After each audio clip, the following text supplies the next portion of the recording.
2 ദിവസത്തെ സന്ദർശനത്തിനായി മലേഷ്യയിലെത്തിയ ഇന്ത്യൻ പ്രധാനമന്ത്രി നരേന്ദ്രമോദി ഇന്ന് മലേഷ്യൻ പ്രധാനമന്ത്രി അൻവർ ഇബ്രാഹിമുമായി ചർച്ച നടത്തും. വ്യാപാരം, പ്രതിരോധം, സഹകരണം എന്നീ മേഖലകളിലെ വിവിധ കരാറുകളിൽ ഒപ്പുവെച്ചേക്കും. ഇന്നലെ മലേഷ്യയിലെ ഇന്ത്യൻ സമൂഹം ഒരുക്കിയ സ്വീകരണ ചടങ്ങിലും മോദി പങ്കെടുത്തിരുന്നു. അജയ് സുധാ ബിജു ഏറ്റവും പുതിയ വിവരങ്ങളുമായി ചേരും. അജയ്, മലേഷ്യയിൽ ഇന്നലെ കാറിനുള്ളിലുള്ള നയതന്ത്രമൊക്കെ മലേഷ്യൻ പ്രധാനമന്ത്രിയുമായി കാറിൽ സഞ്ചരിക്കുന്നു, ചില കാര്യങ്ങൾ ചർച്ച ചെയ്യുന്നു. അങ്ങനെ പല അപ്രതീക്ഷിത കാര്യങ്ങളും സംഭവിച്ച ഒരു പര്യടനം കൂടിയാണ്. എന്തൊക്കെയാണ് മറ്റ് വിശദാംശങ്ങൾ? പ്രധാനപ്പെട്ട കരാറുകൾ, പ്രധാനപ്പെട്ട കാര്യങ്ങളിലേക്ക്, ചർച്ചകളിലേക്ക് അടക്കുമോ?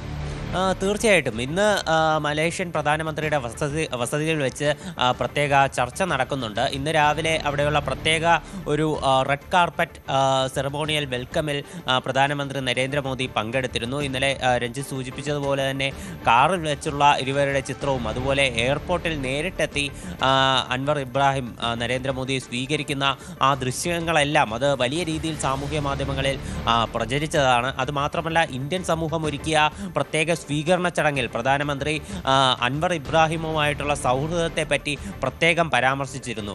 അൻവർ ഇബ്രാഹിം മലേഷ്യയുടെ പ്രധാനമന്ത്രി ആകുന്നതിന് മുൻപ് തന്നെ തങ്ങൾ തമ്മിൽ അടുത്ത ബന്ധമുണ്ട്, അതിന് മുൻപേ തുടങ്ങിയതാണ് തങ്ങൾ തമ്മിലുള്ള സൗഹൃദം എന്ന് നരേന്ദ്രമോദി എടുത്തു പറഞ്ഞിരുന്നു. അതുമാത്രമല്ല, ഇന്ത്യക്കും മലേഷ്യയ്ക്കും ഇടയിൽ വർഷങ്ങളായിട്ടുള്ള ബന്ധം, അത് നേതാജി സുഭാഷ് ചന്ദ്രബോസിൻ്റെ ആസാദ് ഹിന്ദ് ആർമിയുടെ കാര്യമെല്ലാം പ്രത്യേകം എടുത്തു പറഞ്ഞുകൊണ്ടായിരുന്നു നരേന്ദ്രമോദിയുടെ പ്രസംഗം. അതുമാത്രമല്ല, അവിടെയുള്ള ഇന്ത്യൻ സമൂഹത്തെ അദ്ദേഹം പ്രത്യേകം അഡ്രസ്സ് ചെയ്ത് സംസാരിച്ചു.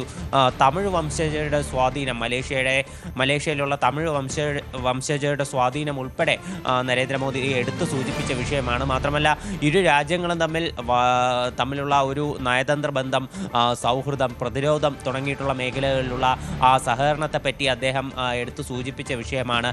മലേഷ്യയിലൊരു പുതിയ ഇന്ത്യൻ കൗൺസിലേറ്റ് കൂടി തുടങ്ങുമെന്ന് മോദി ഇന്നലെ തന്നെ പ്രഖ്യാപിച്ചിരുന്നു. ഇന്നുള്ള ചർച്ചയിൽ പ്രധാനമായിട്ടും വിഷയമാകാൻ സാധ്യതയുള്ളത് ഇരു രാജ്യങ്ങൾക്കുമിടയിലെ വ്യാപാര ബന്ധം അടക്കമുള്ള കാര്യങ്ങളാണ്. ഇന്ത്യയ്ക്കും മലേഷ്യയ്ക്കും ഇടയിൽ നിലവിൽ $18.6 ബില്യൺ വ്യാപാര ബന്ധമാണുള്ളത്. മലേഷ്യ പ്രധാനമായിട്ടും ഇന്ത്യയിലേക്ക് കയറ്റി അയക്കുന്നത് ഇലക്ട്രോണിക് ഉൽപ്പന്നങ്ങളാണ്, മൊബൈൽ ഫോൺ, ടെലിവിഷൻ അടക്കമുള്ള ഉൽപ്പന്നങ്ങൾ. ഇന്ത്യ മലേഷ്യയിലേക്ക് കയറ്റി അയക്കുന്നത് കാർഷിക ഉൽപ്പന്നങ്ങൾ, പെട്രോളിയം, രാസവസ്തുക്കൾ തുടങ്ങിയ സാധനങ്ങളാണ്. ഇവയിലുള്ള സഹകരണം അത് കൂടുതൽ ശക്തമാക്കും. പിന്നെ പ്രതിരോധ മേഖലയിലുള്ള സഹകരണം കൂടി മെച്ചപ്പെടുത്താനുള്ള ചർച്ചകൾ ഇന്ന് നടക്കും എന്ന് തന്നെയാണ് സൂചന. ഡോർസിയൻ വിമാനങ്ങളുടെ വിൽപ്പന, അതുപോലെ തന്നെ സ്കോർപിയൻ ക്ലാസ് അന്തർവാഹിനികളുടെയും അതുപോലെ സുഖോയ് 30 യുദ്ധവിമാനങ്ങളുടെ നവീകരണം, അതുപോലെ അവരുടെ സർവീസസ് എന്നീ കാര്യങ്ങൾ ഉൾപ്പെടെ ചർച്ചയാകും.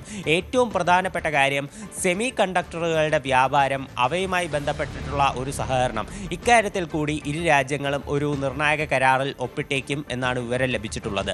സെമി കണ്ടക്ടറുകൾക്ക് ചൈന, US പോലെയുള്ള രാജ്യങ്ങളെ കൂടുതൽ ആശ്രയിക്കാതെ മറ്റ് വഴികൾ കണ്ടെത്താനാണ് ഇന്ത്യ പ്രധാനമായിട്ടും ഈ സെമി കണ്ടക്ടർ അത് ഉൾപ്പെട്ട ഈ ഒരു ചർച്ചയിലേക്ക് കടക്കുന്നത്. ഇന്നുകൂടിയാണ് പ്രധാനമന്ത്രി നരേന്ദ്രമോദി മലേഷ്യയിൽ തുടരുക. ഇന്ന് വൈകിട്ടോടെ അദ്ദേഹം ഇന്ത്യയിലേക്ക് തിരിക്കും. ശരി, അജയ് സുധാ ബിജു വിവരങ്ങൾ പങ്കുവച്ചു. കൂടുതൽ വാർത്തകൾക്ക് News 18 Keralam YouTube channel subscribe ചെയ്യുക.